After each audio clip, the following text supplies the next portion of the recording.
রাত গভীর, চারপাশে থমথমে নীরবতা। প্রতিদিনের মতো অমিত আর রাহুলের বাড়ির সামনের মাঠে দেখা হল। ছোটবেলার বন্ধু, একসাথে কত গল্প, কত স্মৃতি। আজও ঠিক তেমনই কিছুক্ষণ আড্ডা দিয়ে ঘরে ফিরবে। কিন্তু আজকের রাতটা যেন অন্যরকম। বাতাসটা ভারী অদ্ভুত ঠান্ডা।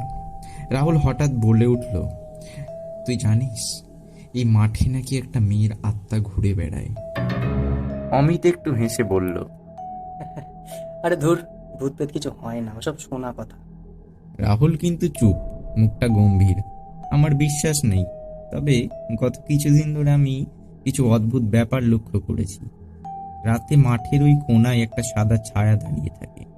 আমি প্রথমে ভাবতাম হয়তো চোখের ভুল, কিন্তু একদিন খুব কাছ থেকে দেখেছি। অমিত একটু হেসে বলল, তুই পাগল হয়ে যাচ্ছিস, ওসব ভয় দেখানোর গল্প ছেড়ে দে। রাহুলের চোখের গভীর আতঙ্ক দেখে অমিতের মনে একটু সন্দেহ জাগল। কোথায় দেখেছিস তুই? জিজ্ঞাসা করল সে। ওই দেখ, দেখছিস? রাহুল ফিস ফিস করে বলল।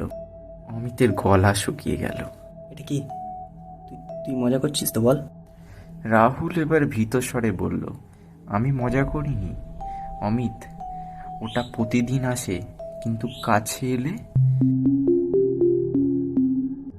এমন সময় মাঠের চারপাশে হালকা কুয়াশা নামলো। ঠান্ডা বাড়তে শুরু করলো।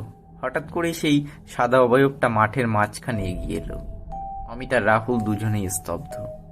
পায়ের তলায় যেন শক্তি নেই, গলা দিয়ে কোনো শব্দ বেরোচ্ছে না। অবয়বটা আরো কাছে আসছে, যেন ওদের দিকে তাকিয়ে আছে। হঠাৎ করেই অমিতের মনে পড়ল, রাহুল তো গত সপ্তাহেই মারা গেছে।